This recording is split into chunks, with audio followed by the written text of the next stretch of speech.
জ্বালানি তেলের দাম বাড়ার প্রভাবে আবারও অস্থির হয়ে উঠেছে দেশের পরিবহন খাত। ডিজেলের লিটার প্রতি 15 টাকা এবং অন্যান্য জ্বালানিতে 20 টাকা পর্যন্ত মূল্যবৃদ্ধির পর আজ বৃহস্পতিবার চূড়ান্ত হতে যাচ্ছে বাস ও ট্রাকের নতুন ভাড়া। গতকাল সচিবালয়ে দীর্ঘ বৈঠক শেষে এই সিদ্ধান্তের কথা জানানো হয়।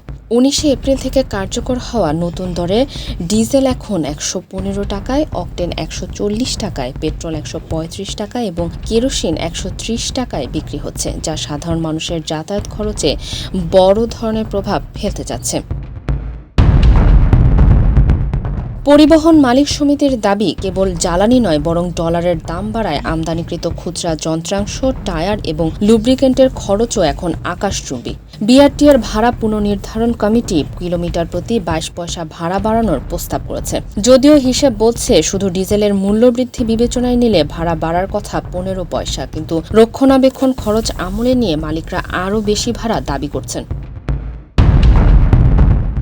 প্রস্তাবিত নতুন হার অনুযায়ী ঢাকা ও চট্টগ্রাম মহানগরে বর্তমানে 2 টাকা 42 পয়সার ভাড়া বেড়ে দাঁড়াতে পারে 2 টাকা 64 পয়সায়। অন্যদিকে দূরপাল্লার পথে 2 টাকা 12 পয়সার পরিবর্তে প্রতি কিলোমিটারে 2 টাকা 34 পয়সা ভাড়ার প্রস্তাব করা হয়েছে। বনানীতে বিআরটিএ কার্যালয়ে গত রোববারের রুদ্ধশ্বাস বৈঠকে এই খসড়া প্রস্তুত করা হয়, যেখানে মালিক শ্রমিক সংগঠনের নেতারা উপস্থিত ছিলেন।